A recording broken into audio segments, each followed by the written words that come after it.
Good afternoon.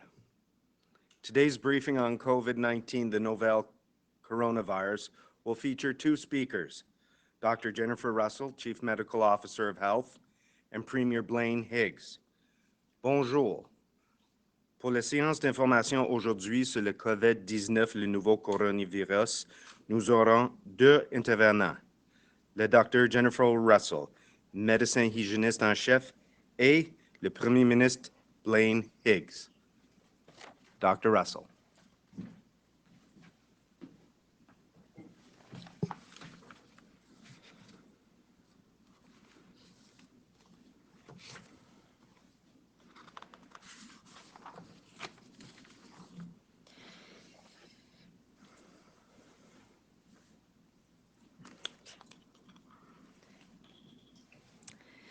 Bonjour, good afternoon. As we continue to manage the COVID-19 outbreak in New Brunswick, I want to thank all New Brunswickers for the sacrifices they are making to help us flatten the curve of the disease and slow down its progress through our population. I'm pleased that the New Brunswickers are taking seriously the state of emergency announced yesterday by the Premier, and it is imperative that this continues. Je suis heureuse de constater que les Néo-Brunswickois prennent au sérieux l'état d'urgence décrété hier par le Premier ministre.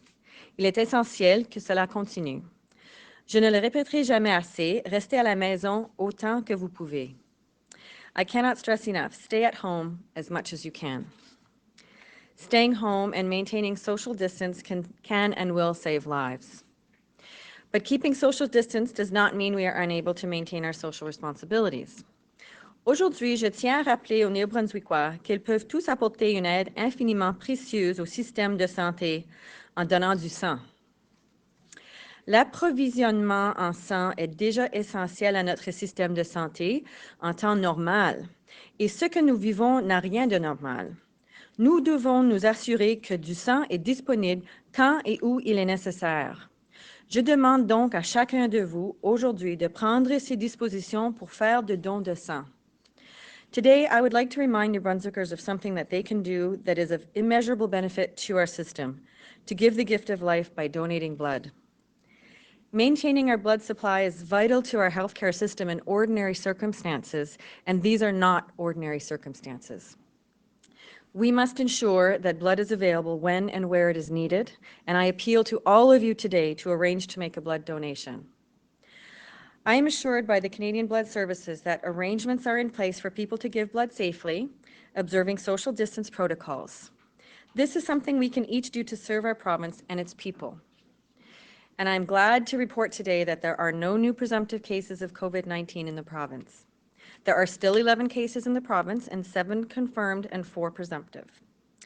Je suis heureuse d'annoncer aujourd'hui qu'il n'y a aucun nouveau cas présumé de COVID-19 dans la province.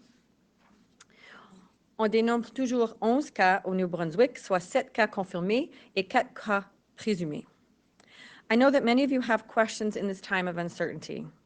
If you are wondering, how do I know if I have COVID-19 virus?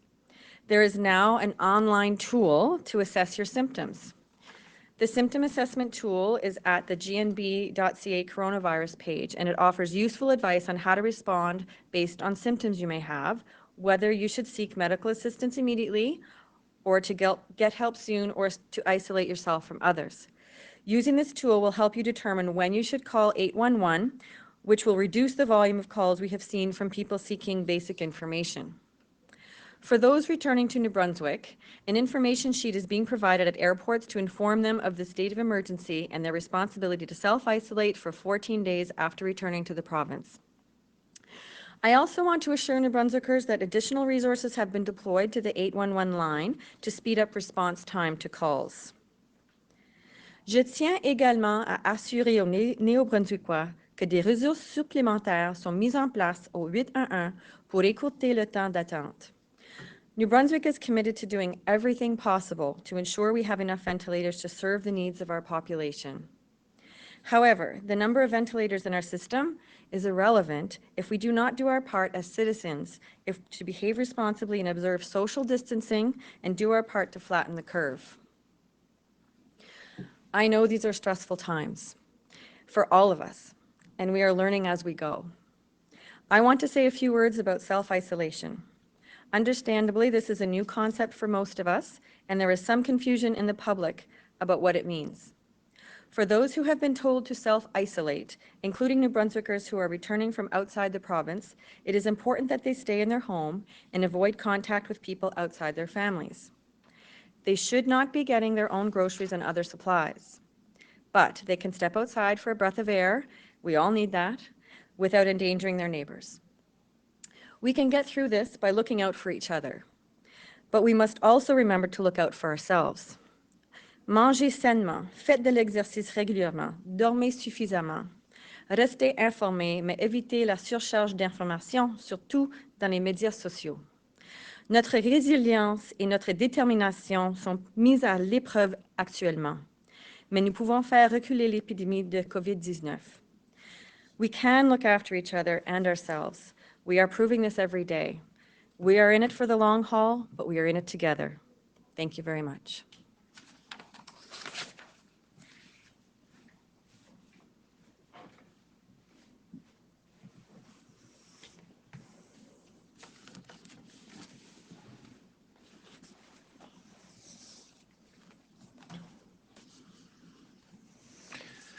Good afternoon. Bonjour. Right now, across this province, people are working hard, stocking shelves, bringing in groceries, driving buses, collecting garbage, working in our hospitals and our healthcare centers, working in nursing homes, doing so many different things so that our lives can function as normal, at least as normal as possible. Présentement, dans toutes les provinces, les gens travaillent fort. Elles remplissent les intérêts, sont derrière les cases, enregistrent, conduisent les autobus, collectent les déchets, font toutes sortes de choses pour que nous vivions aussi normal que possible. There are also people working in agriculture and fisheries, seafood production and processing, as well as agricultural production. These services and the people who make them possible are vital to our provincial and national supply chain. Much of this work is behind the scenes, but others are dealing with the public day after day in the grocery stores, pharmacies, and food service. I want to take a moment to thank all of these dedicated workers on behalf of all New Brunswickers. It isn't easy to go to work when many are being told to stay home. I appreciate that you continue to do so, and I know that all New Brunswickers do as well. I've been proud to witness firsthand the professionalism of our public service. They have risen to the challenge and are to be commended for their unwavering support to New Brunswick. It is imperative that the rest of us do what we can to help these people stay healthy. If you're not feeling well, ask someone else to go to the grocery store or pharmacy for you. Il est indispensable que le reste d'entre nous faisons ce que nous pouvons pour garder ces gens en santé. Si vous ne vous sentez pas bien, demandez à quelqu'un d'aller à l'épicerie ou la pharmacie for vous. I want to take this opportunity to remind employers and workers of the responsibilities under our state of emergency. Health and safety at work is especially important in these times. Employers need to take precautionary measures to reduce the level of exposure, practice good workplace hygiene, allow workers to work remotely if possible. Employers, public and private, must take these responsibilities seriously. We are counting on you. If anyone has any questions or concern about employers who are not complying with these recommendations, please contact WorkSafe New Brunswick. While it is important that businesses are doing their part, it is important that individuals are as well, including those who are returning home after being away. Canadians returning home from other countries must self-isolate for 14 days. We have many members, many family members, many friends and acquaintances that are returning from the South, coming back home. I just want to encourage each of them to take the special precautions necessary. If you're returning by air, have a family member drop off a vehicle at the airport for you rather than pick you up directly. It's your responsibility because this is the next big wave of potential viruses entering into our province. And we need you to focus on keeping yourself isolated. Let your friends, let your family pick up groceries and deliver them to you. We've had examples we're seeing firsthand at the airport where people are coming home and they're getting into cabs or they're getting into a car with friends and neighbors and they're being driven home. Let's not expose ourselves any more than absolutely necessary. Having a vehicle there waiting for you to drive home yourself is the most assured way to keep separated. Do not go to the grocery store yourself when you return. I've heard stories of that as well. Just picking up groceries, just got back from the south. You know, you may want to greet your friends and neighbors. You may think that it's just wonderful to be home, and we're glad to have you home. But we want to have you for a long time, and we want to ensure that you follow these health rules so that we don't incur any increased risk. This is for everyone's safety, and it must be taken very seriously. And I'm sure there are friends and neighbors that can help each of us to do what we must to ensure that 14-day isolation is kept. Declaring a state of emergency in our province was not a decision that we took lightly, but it was a necessary step to ensure all New Brunswickers understood just how serious this situation is. Déclarer l'état d'urgence dans la province n'est pas une décision que nous avons prise à la légère, mais c'était une étape nécessaire pour assurer que nous, les gens de Nouveau-Brunswick, comprennent la gravité de la situation. The decision has resulted in a lot of calls about what can stay open and what can close. We need to ensure that essential services such as gas stations, grocery stores, pharmacies, automotive repair, post offices, and hardware stores stay open. Food and beverage serving businesses will only offer takeout and delivery services. Hotels, motels, inns, and beds and breakfasts will still be offering rooms. Telecommunication providers, construction and maintenance businesses, call and contact centers, cleaning contractors, security agencies, news gathering, laundromats, office supplies, taxis and delivery businesses, among others, will continue their operations. There is a lot of information and changes are happening rapidly. We encourage businesses to call 1-800 number for the Business Navigator line to get answers to any questions they have. That number is 1-833-799-7966. They can also email nav@navnb.ca for information. As well, there is a link on the COVID-19 page on the Government of New Brunswick webpage, specifically for businesses. On the business side, I have some updates. WorkSafe NB is waiving premiums for business for 3 months.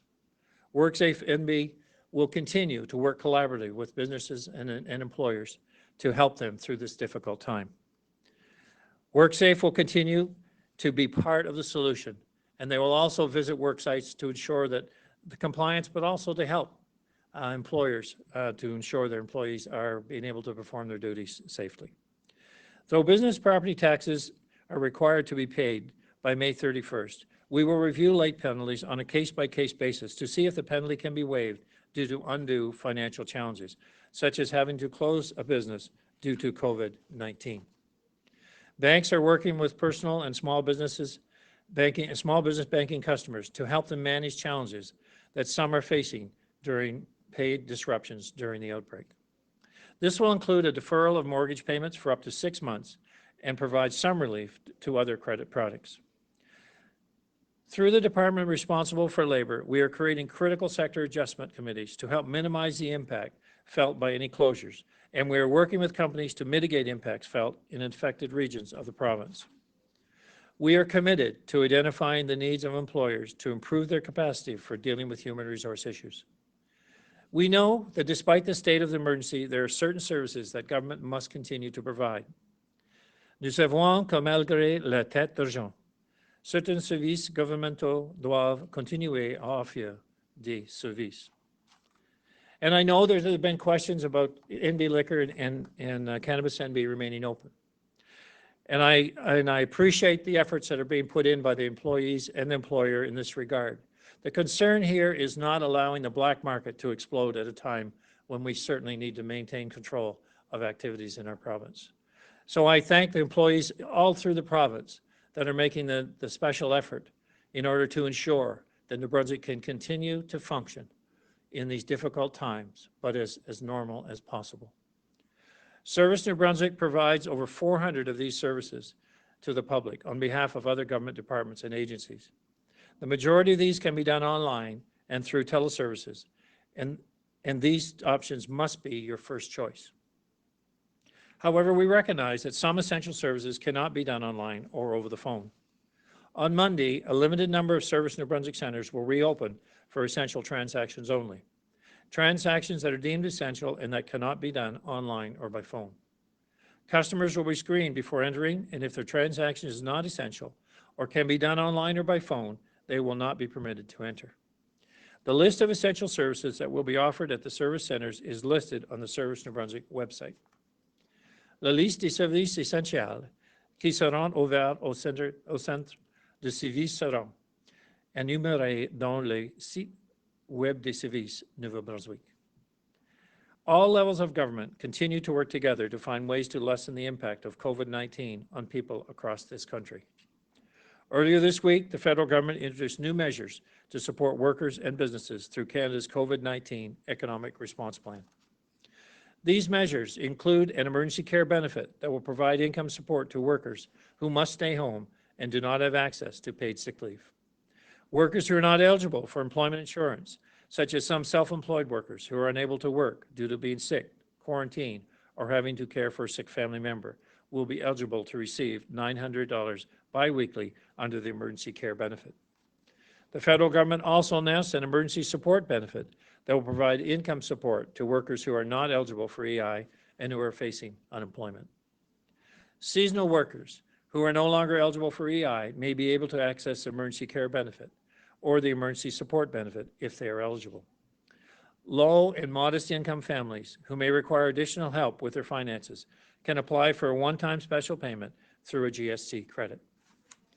Families with children will be eligible for increased Canada Child Benefit payment amounts. The federal government has also announced a 6-month interest-free moratorium on the repayment of Canada's student loans.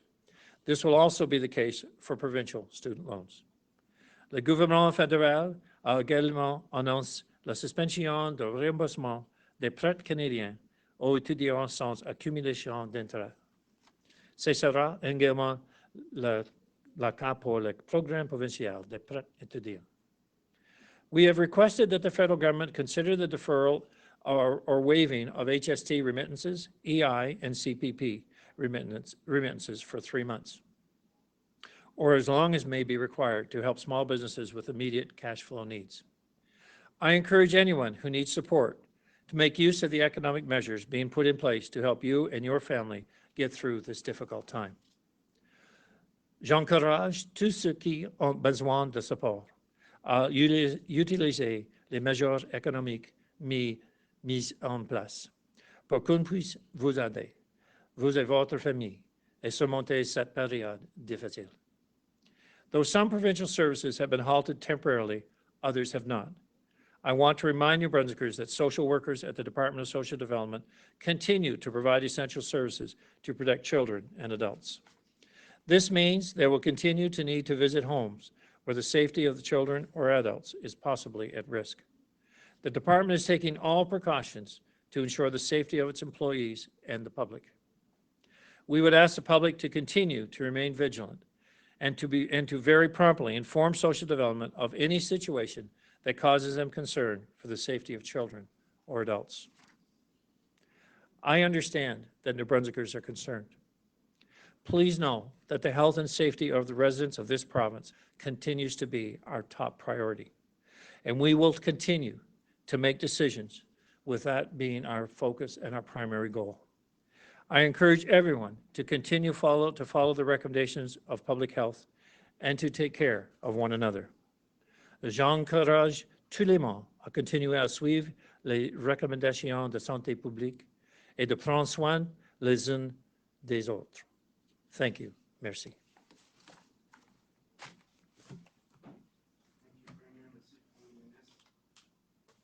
Michel Corriveau. Bonjour, j'ai une question pour Dr. Russell. J'aimerais savoir, Mme Russell, au niveau des hôpitaux dans la province, combien il y a de lits libres ou est-ce qu'on a suffisamment de lits libres? On apprenait ce matin qu'à l'hôpital de Moncton, il y en avait 50 qui ont été libérés. Qu'en est-il pour les ventilateurs, les masques et le personnel médical disponible? Alors, au sujet des lits, je n'ai pas un exact nombre devant moi, mais je sais que toutes les choses que les réseaux font au niveau de diminuer les services non essentiels à ce moment-ci. Ça, c'est des choses qui sont faites avec le but de donner le nombre maximum de lits possible dans le système. Alors ça, je sais que ça, c'est des choses qui sont des choses qui sont déjà faites et ça va continuer à être fait. Au sujet de l'équipement pour les employés, aussi, je sais que l'information qu'on a avec les réseaux et avec nos planifications, c'est j'ai pas de crainte à ce moment-ci qu'on n'a pas assez d'équipement à ce moment-ci. Michel, as-tu une suivi? Oui, j'aimerais poser une question à M. Higgs. Monsieur Higgs, est-ce que vous avez envisagé la fermeture des frontières entre les provinces? Peux-tu répéter, s'il vous plaît? En anglais, s'il vous plaît, monsieur? Have you considered to close the frontier between provinces, and do the province has the power to do that, or do you have to, is it Ottawa who could do that? I guess certainly, Michelle, we'd want to have that as a discussion that all provinces would consider. We've had in my calls with my colleagues and with the Deputy Prime Minister, discussed cross-border movement. I mean, we've limited, as you know, all government employees are not to travel outside the province. We're certainly, as most are at home at this point in any case, but we're not doing any outside province travel. We will restrict that if we see that necessary, but I would be encouraging that to be a countrywide kind of imposition on citizens so that we collectively agree that we need to maintain the situation and control it within our own borders. Thank you, Premier. Thank you, Michel. Merci, Michel. Elizabeth Fraser, CDC. Hi, my question is for Premier Higgs. You mentioned setting up a line for people to report problems or people not following the rules. Would this apply to both businesses and individuals? And what has the government set up to respond to the calls in terms of enforcing the emergency rules? So if you go onto the government website, you'll see there is a section there related to businesses and a section related to questions or concerns. So we are monitoring that daily. And the idea is that we have a kind of a rapid response team that's addressing particular concerns. And if it's, advice in the sense of people are not following the rules and they're just saying, we're concerned about this sort of activity, it can also be reported there, and we'll certainly follow up on it. We're just looking to, as I mentioned about following with some of the WorkSafe surveying with some of the companies and ensuring their employees are safe. We know that employees and employers are anxious about health concerns, as they should be, as we are, in trying to maintain a balance between people that are not necessary to be out and moving around and to keep, a resemblance of our economy moving in a very respectful and a way not to jeopardize health. We want to ensure that we're all paying attention, and any ideas that are brought forward are welcome and will be reacted to promptly. Thank you. Elizabeth, do you have a follow-up? Yes. This is my question again for Premier Higgs. Is there any update at all on transferring ALC patients into nursing homes to give hospitals for breathing room? And has this started, and is there any sort of timeline for this? It has indeed started, and at this point it is going well. And I think out of the total, we're probably about 50% along the way. Thank you, Elizabeth. Thank you, Premier. Adam Harris, Brunswick News. Thank you. Each province appears to be reporting differently where people with confirmed cases of COVID-19 live. Some are reporting more granularly with cities and town names being used. Others are using large health sector boundaries, like in New Brunswick. Dr. Russell, is there any reconsideration of New Brunswick's policy if the number of cases grows? And to both Dr. Russell and Premier Higgs, would the public not take government directives to stay at home more seriously if they were informed of a case in their community? Very good questions, Adam. And certainly, again, this is an evolving situation, so I can definitely see considering those options. And I hear what you're saying about the public and what they understand and hear around cases and the reporting of cases.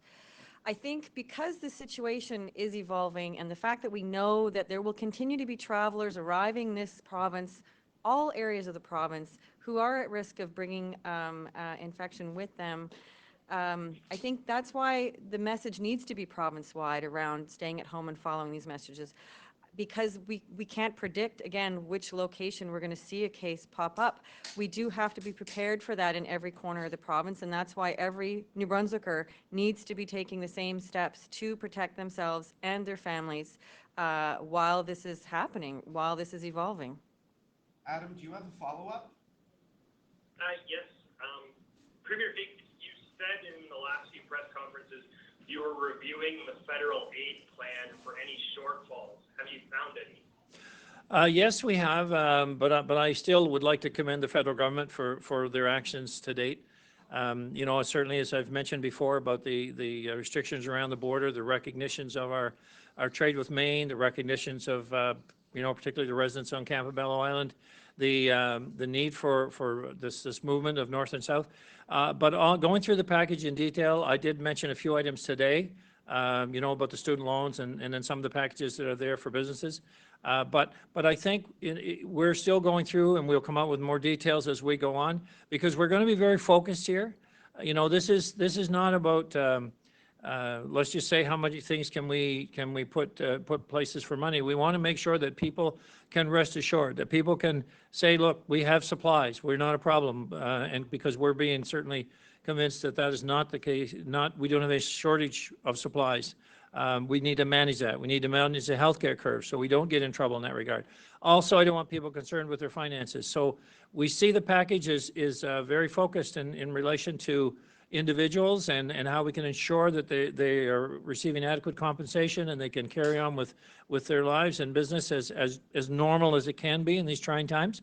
The other aspect that we don't want to miss are there are so many companies that are impacted here, and small businesses I'm talking about, that we want to make sure that they have the capability to restart and our economy can once again get floated and back in business. So they employ a lot of people, and I'm talking about the smaller companies all over this province. So we're analyzing this for a balanced approach to ensure every citizen is protected, but equally a company is not saying, well, I'm now done. I'm actually able to survive this this bubble or this wave and then get back in line and employ people. Thank you. Thank you, Adam. Geneviève Normand, Radio-Canada. Geneviève? Okay. Silas Brown, Global TV. Dr. Russell, you spoke about people trying to take care of themselves. What can you kind of tell people who are spending a fair amount of time inside and in their homes right now to try and keep healthy and keep busy? Well, I think a couple of things. Number one, probably a good idea to get outside and get some fresh air, number one. Number two, I think limiting time with respect to screen time and social media time, doing things that don't involve a computer or a tablet or a phone.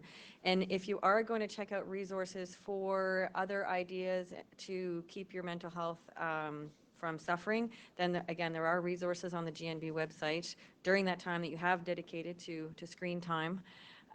Look up the resources that can help you make some plans and have some structure and routine to your day, because some people are working from home right now, and that is a big shift, especially if they're not used to doing that.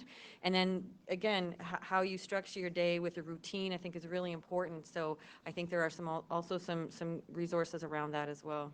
Board games, reading, music, hobbies of any kind, knitting, sewing. There's lots of creative ways to use your time to keep your mental health and your spirits up. Silas, do you have a follow-up? Yeah, I'm curious about frontline workers right now. How are you hearing that people are doing? Are you hearing about any sort of burnout in terms of nurses and doctors who are obviously pulling long hours to try and help us cope with this right now? I'm hearing a couple of messages, two or three.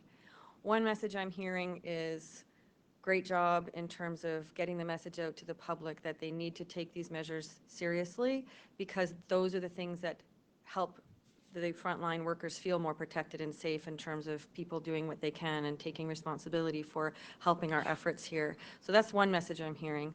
I am hearing concern about well, I guess, again, I've practiced medicine as a clinician for many years. I did my training here, so I have colleagues, mentors, friends, acquaintances in the system. So these are friends and family and people that I've known for a long time in many cases. So I think it is a small medical community, and I think in terms of burnout and support and those kinds of things, I have spoken with the RHAs in terms of making sure, I spoke with both chiefs of staff through the RHAs to ask questions around making sure that there was access to support for people with the phase that we're in now, but also moving forward. Because again, these are the people that are most important in terms of the frontline staff, so we want to protect them. Thank you, Silas. Keith Doucette, Canadian Press.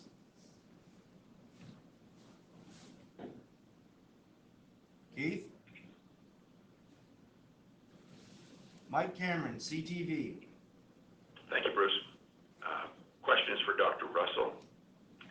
I'm wondering, Doctor, whether New Brunswick is testing enough people who are showing symptoms of COVID-19. I'm just looking at Nova Scotia's numbers. They've tested more than 1,500 people. And this may be apples and oranges, but it may not be. I mean, a similar jurisdiction to the west of us, the state of Maine, has tested more than 2,300 people. Could our numbers be artificially low just because we're not testing enough people?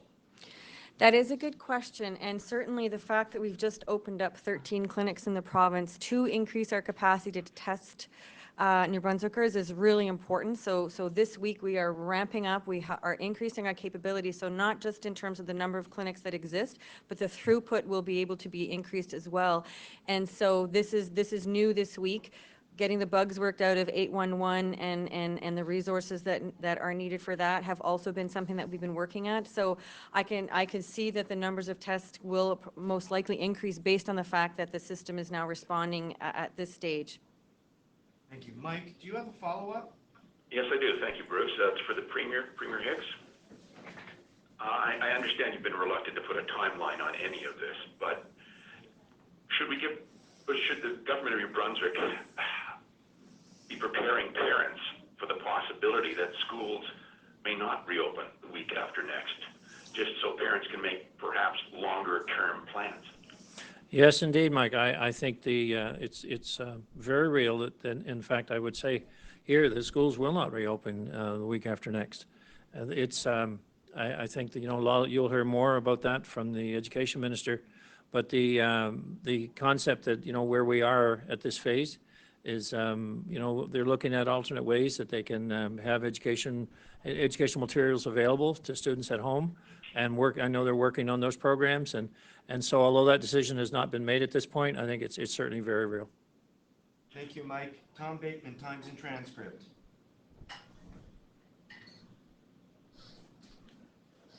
Tom? Daniel McCready, CBC. Hi, my question is for Dr. Russell. So we've been hearing that some people are having to wait, long time, sometimes 3 days after calling 811 to hear back from a nurse. So I guess from your point of view on the 811 side, is the situation getting worse? Like, how many calls is 811 getting each day? And I guess how many new lines are you guys planning on adding? So there's a couple of answers to that question. Number one, in order to take the pressure off 811, we now have, as I mentioned earlier, on the GNB website, we have a symptom checker and we have an online assessment tool that people can go to and find out about their symptoms and their risks and whether or not they should call 811. So that's number one. We really, really want to direct people to go there first. The second thing is we had earlier in the week increased the number of lines and had some technical issues. So again, we were up to 1,000 calls a day, up from 200. So we went from 200 calls a day to 1,000 calls a day. And as the system is responding and working out all of those things, we're hoping to see that that capacity be something that will be able to handle the flow. So between the website And between increasing the lines and the resources behind 811, we're hoping that this will help the situation. Yeah, just to clarify, like how many lines are being added? Do you know? I don't have that right in front of me, but I know there were a lot, and there's actually now a new outbound center. So some of the people, some of the retired nurses that have come back to work, they are now in the overflow system for taking 811 calls. Thank you, Danielle. Can I ask a follow-up, Bruce? Yes, you can. Okay, so Horizon is saying that the North End Health Clinic on Victoria Street in St. John is better equipped to be a COVID-19 testing center than the center that was set up and then closed down earlier this week at Exhibition Park. I guess, can you elaborate on this? How is that North End Health Clinic better equipped? That is something that Horizon is dealing with right now, so I'm sorry I can't speak to that. Thank you, Danielle. Matthew Wacomo, L'Acadie Nouvelle. Docteur Russell, ça fait 2 jours de suite qu'il n'y a pas de nouveaux cas. On est toujours à 11. Comment la population devrait interpréter ce fait-là et comment vous l'interprétez? Ça semble une bonne nouvelle de prime abord, mais j'imagine que c'est plus compliqué que ça. J'ai pas entendu chaque mot que vous avez dit, mais je crois que je comprends la question. La question, c'est parce que dans les derniers 2 jours, on n'a pas annoncé des nouveaux cas. Et qu'est-ce que ça veut dire? C'est quelle information qu'on peut apprendre de cet fait? Alors, oui? C'est ça? Oui? OK, d'accord. Alors, dans une éclosion, comme on avait la rougeole l'été passé, au fur et à mesure qu'on a des résultats, on va vous donner les résultats. Mais pour nous, pour analyser cette information, c'est vraiment les périodes de 14 jours ou 1 mois pour assesser, garder en arrière pour dire c'était incubation period. C'est quoi le mot pour incubation period? Incubation period. OK, ben. Oh, incubation. Alors, on peut dire, parce qu'on sait qu'il y a des gens dans la communauté qui sont revenus du voyage, que peut-être n'ont pas des symptômes maintenant, ben dans les prochains jours, ils vont développer des symptômes, ils vont se faire tester, et à fur et à mesure que ça arrive, on va trouver d'autres cas. C'est comme ça que notre système est situé maintenant pour déterminer les nouveaux cas. Alors moi, je crois qu'on va voir plusieurs cas de voyage. Mathieu, un suivi? Merci, docteur. Vitalité, depuis aujourd'hui, demande aux retraités du système de la santé de se porter volontaire pour revenir dans le système. Savez-vous si ça donne des résultats pour le moment, ces demandes-là? Et je sais là, que les médecins faisaient la même chose, le Collège des médecins et tout du genre.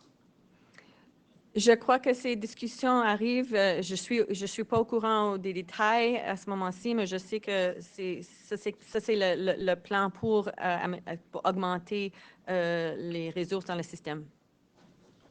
Merci, Mathieu. Dan Arsenault. Dan? Vicky Hogarth, Charlotte County TV. Thanks, Bruce. My question is for the Premier. I was speaking with the Mayor of Campobello today, and he's wondering what will happen if a resident of Campobello Island calls 811 with symptoms and needs to get tested. Once they explain to border guards that they are driving through the U.S. to re-enter Canada to get tested, will they be allowed entry, and will that be left solely in the hands of American border guards? That's it's a very pertinent question. We've been told by the authorities that residents of Campobello will be allowed to move. Equally, healthcare workers like A and B will be allowed to transport residents from through Maine to our hospitals. So I guess without specifically talking about an 811 call, unless the doctor could add anything to that in particular, I would say that they could be transported through our A and B network and delivered right through into New Brunswick. Vicky, thank you. Do you have a follow-up? Yes, this question is also for the Premier. The town of St. Andrews informed me that they've been notified that if community clusters of positive patients start to occur that are not related to travel, at that point the Public Health Agency has the right to inform towns that they do have a cluster. Will this be the case if we do get to that advanced state of emergency? So could I just get clarification on that question again? Sure. The town of St. Andrews informed me that they've been notified that if we do get community clusters of positive patients in towns that start to occur that are not related to travel, then at that point the public health agency has the right to inform towns that they have clusters.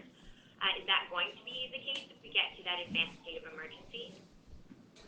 Dr. Russell? Well, I'll definitely take that under advisement because our plan is to inform if we do have a case of community transmission, we would be informing the public right away. And at the local level, the regional offices are where the outbreak management is taking place.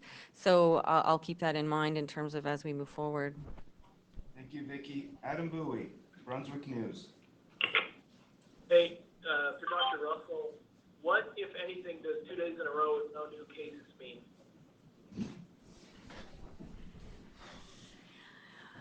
So in an outbreak situation such as this one, and because we expect travel-related cases to continue to pop up, 2 days in a row, it doesn't mean a whole lot other than the test results came back negative. It doesn't mean that lots of tests aren't still being done. I think we're up to over 500. And so we have 11 cases at the moment. I do expect there to be new cases, again, as new travelers come into the province over the next several weeks.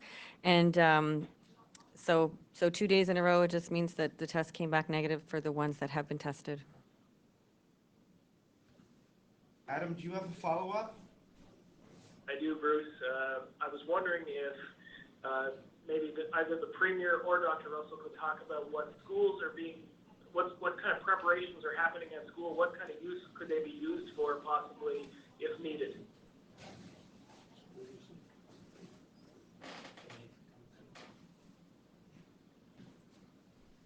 At this point in time, our focus is ensuring that our facilities, our current healthcare facilities be designated and be identified to respond as quickly as possible. And that's why we're making some changes with the long-term care patients to give greater capacity in our existing hospitals. Obviously, if the schools are vacant and there are buildings that we need for centers of any kind, they could be used. But at this stage, it's focusing on our current health system and exactly how do we make it more available for any sort of wave that comes through here and be able to respond very quickly. Thank you. Thank you, Adam. Andrew Waugh, Brunswick News. Dr. Russell, I'd like to understand how the capacity of the system is faring so far, and at what point is it possibly going to become overloaded? I mean, Dominic Carty's out there tweeting about schools being prepped for other uses. The Premier is suggesting that, obviously these could become overflow facilities. So clearly you're preparing for the system to be overloaded. Do you have any projections on when you think that's going to happen? Well, it is difficult to predict. It is a very good question, and I guess we do have to be prepared for that eventuality. Delaying it as long as possible is our goal because we want everybody to be doing their part and we want everybody to be following social distancing and hand washing, et cetera. So all the measures that are in place right now are really designed to delay the system becoming overwhelmed as much as possible. Andrew, do you have a follow-up? We spoke to Horizon this morning, and we're trying to get total numbers of ventilators for the whole province. Now, Horizon told us they've got about 95. The Tape hasn't answered. Can you give us a firm number of how many ventilators there are for the entire province, please? I have been told that we have 161 and we've ordered 50% more. So, okay, fantastic. Thank you. John Morris, did you have a question? Negative, thank you. Okay.